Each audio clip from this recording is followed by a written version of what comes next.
Councilmember Ashby. Thank you, Mayor. I'm going to attempt to get a couple of my questions answered, but if it starts to get too deep, I'm happy to meet with you offline a little bit before this comes back for adoption. But I'm pretty concerned, and I would say that my concerns run along the same line as Councilmember Hansen's.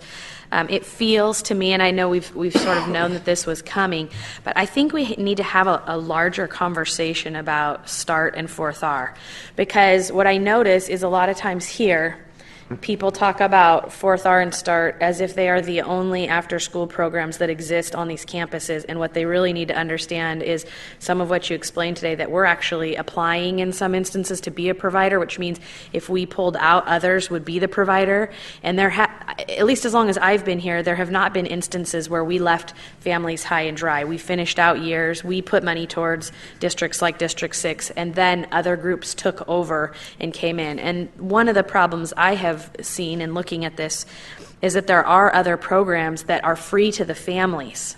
And so 4th R is pretty expensive. If you're not a family that receives subsidy, you have a couple of kids in that program, it gets pretty expensive pretty quick. So if there are other programs not provided by the city at all, but other entities that are providing programs that are free, we're competing from a disadvantage point. Mm-hmm. All of that being said, I think the bulk of the 4th Rs a big chunk of them are in my district. But that relationship with Natomas Unified has worked better, quite frankly, than with some of the other school districts, because I've seen over the last few years other school districts come to us and ask us to continue to provide service without paying us. And I just don't think we can do that.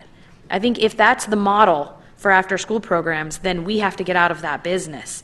Because how do we, in good conscience, continue to pay for something that the school district and or the county is supposed to be reimbursing us for? It's frustrating enough that the state hasn't upped the ratio since inception, and so we've had to fill that gap. But I just think we need to have a broader dialogue so that people don't think that we're abandoning after-school programs and childcare, but rather that we're trying to figure out if this is something that makes sense for the city of Sacramento to be in business in doing this. And I particularly think it does not make sense when you're outside of the city and we're subsidizing programs. And the last number I heard was 800,000, that we were subsidizing to the tune of 800,000, or that the county at least owed us $800,000 annually that they hadn't been paying us in terms of subsidy for the START programs happening outside the city limits.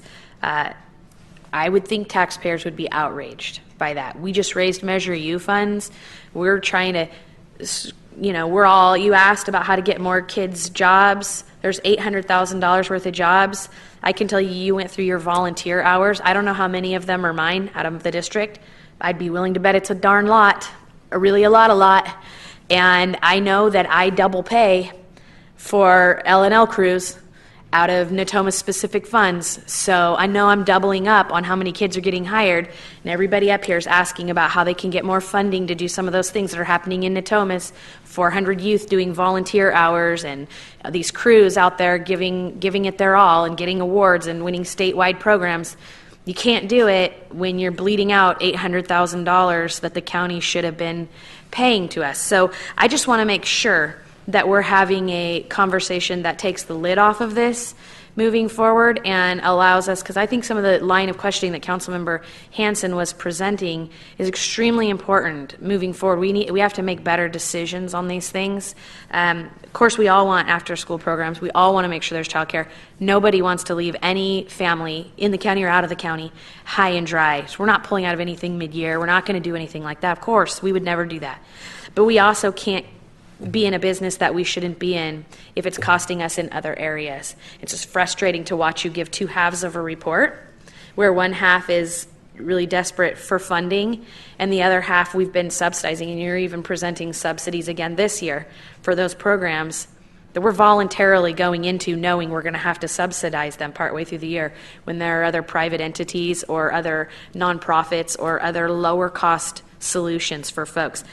All of that said, it's not that I don't think we should do it. I think we just need to have a really careful conversation about it and make sure that, that people are fully informed on, if we don't do 4th R to school, what are the other options?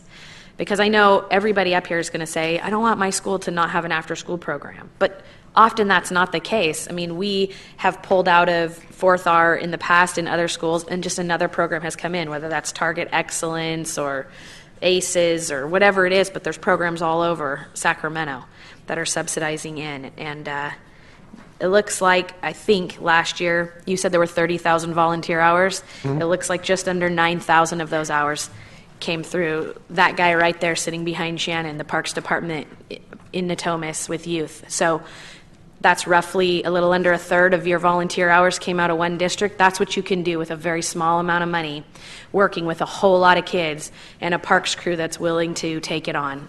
I think it's worth noting.